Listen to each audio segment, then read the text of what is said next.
بسم اللہ الرحمن الرحیم. دس از محمد اقبال فرام ٹورنٹو. السلام علیکم. آج کی سب سے امپورٹنٹ خبر جو ہے وہ تو یہی ہے کہ جو ہمارے ایئر چیف صاحب ہیں ظہیر احمد بابر صاحب کو 1 سال کی ایکسٹینشن دے دی گئی ہے. یہ ایک بڑی بدقسمتی کی بات ہے کہ پاکستان میں میرٹوکریسی کا کوئی تصور نہیں ہے. اب جو لوگ پیچھے سینئر بیٹھے ہوں گے جنہوں نے اتنی لمبی جابیں کی ہیں، سروس کی ہے، اس چیف کے جانے کے بعد وہ سوچ رہے ہوں گے کہ ان کا اب حق بنتا ہے کہ یہ چیف وہ بنے اور ملک کو قیادت فراہم کریں اور لیڈ کریں اپنی پاکستان کی فضائیہ کو.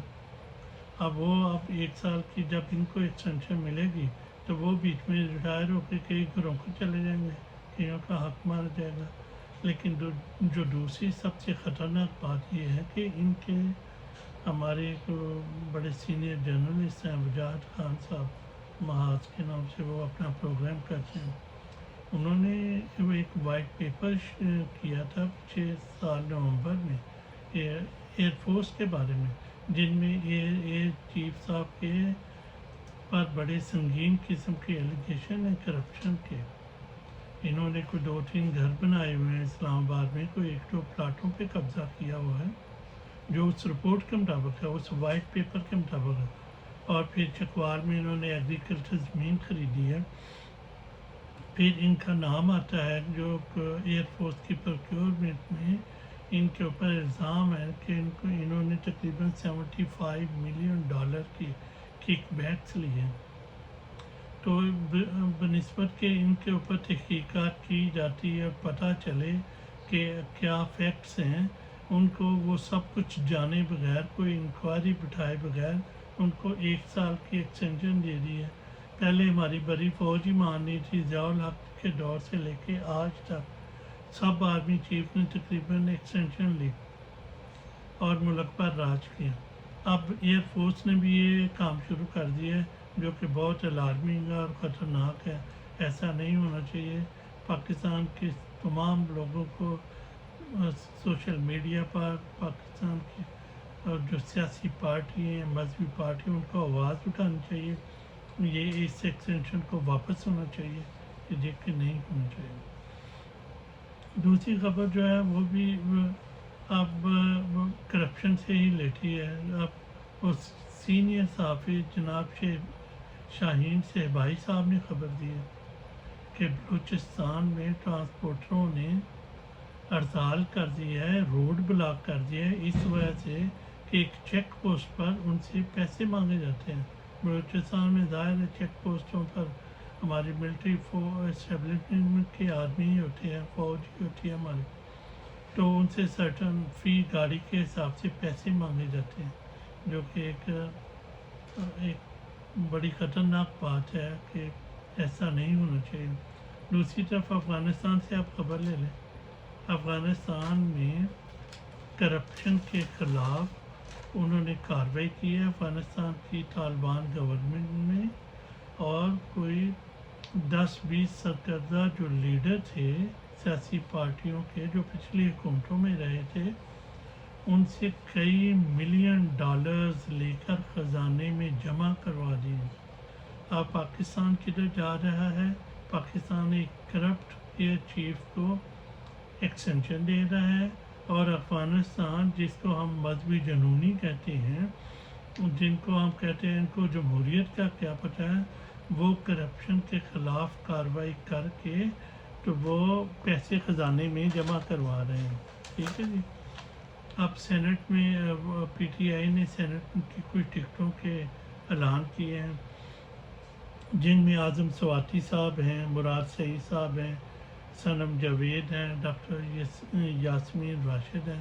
اب اسٹیبلشمنٹ کی طرف سے کپتان کو یہ پیغام دیا گیا کہ تم ان لوگوں کو سینٹ کے ٹکٹ نہ دو، لیکن آپ نے منع کر دیا کہ نہیں، آپ اپنے کام سے کام رکھیں، سیاست میں مداخلت نہ کریں، ہمیں اپنا کام کرنے دیں، آپ اپنا کام کریں.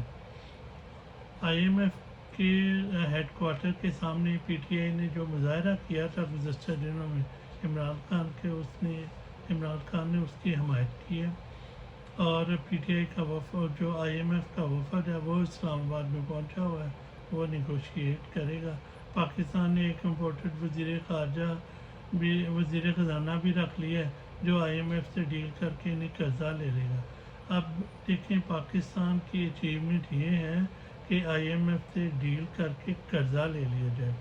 دوسرے ملک کی اچیومنٹ یہ ہوتی ہے کہ کیسے نئی جابس کریٹ کی جائیں، کیسے اپنی ایکسپورٹ کو بڑھایا جائے، کیسے اپنی ایجوکیشن کو بڑھایا جائے، تاکہ ہماری یوتھ جو ہے وہ اعلیٰ تعلیم حاصل کرے اور وہ جاب ڈھونڈنے کی بجائے جاب کریٹ کرنے والی بنے، ٹھیک ہے۔ دوسرے ملک یہ کہتے ہیں، اور پاکستان کی اچیومنٹ یہ ہوگی کہ کیسے آئی ایم ایف سے قرضہ لے لیا جائے اور بس اگلے فنڈز آ جائیں اور پھر ہم انہیں خرچ کریں۔ اگلے ہفتے بڑا امپورٹنٹ ہوگا، 20 مارچ سے امریکہ کی کانگریس میں ایک ہیئرنگ ہو رہی ہے پاکستان کے لیے، جو الیکشن ہوئے ہیں 8 فروری کے، اس میں وہ ڈونلڈ لو کو بھی بلایا گیا۔ امید ہے کہ اس کی کراس کویشچننگ میں کافی کچھ نئی باتیں سامنے آئیں گی۔ تو آگے جو ہو رہا ہے 23 مارچ کو پی ٹی آئی والے ہیں جو انہوں نے اپنے جلسے کا اعلان کر دیا کہ وہ اسلام آباد میں جلسہ کریں گے، اور میں سمجھتا ہوں کہ مزاحمت کی سیاست میں ہی مفاہمت ہے۔ اگر عمران خان کو جیل سے چھڑانا ہے تو اس کے لیے بہترین حل یہ ہے کہ پی ٹی آئی کو احتجاجی تحریک شروع کرنی پڑے گی، اپنے اندر سے اختلافات ختم کرنے پڑیں گے اور بھرپور قسم کی احتجاجی تحریک شروع کرنی پڑے گی عوامی مینڈیٹ کی واپسی کے لیے اور عمران خان کی رہائی کے لیے۔ اب ہونا تو یہ چاہیے کہ جن جرنیلوں نے عوامی مینڈیٹ کو چرا کے نیا یہ جو سیٹ اپ چوروں کو مسلط کر دیا ہے، ہونا تو یہ چاہیے کہ ان جرنیلوں کے خلاف آرٹیکل 6 لگے اور ان کا کورٹ مارشل ہو۔ الٹا عمران خان کو انہوں نے جیل میں ڈالا ہوا ہے۔ یہ الٹ حساب چل رہا ہے پاکستان میں۔ تو جناب یہ اسٹرگل سے ہی سب کچھ ہوگا، احتجاجی تحریک سے ہی پاسبل ہوگا کہ عمران خان جیل سے باہر آ سکے، ورنہ کچھ ممکن نہیں ہے۔ اب تک اتنا ہی، ملتے ہیں پھر کسی نئے ٹاپک کے ساتھ۔ اللہ حافظ۔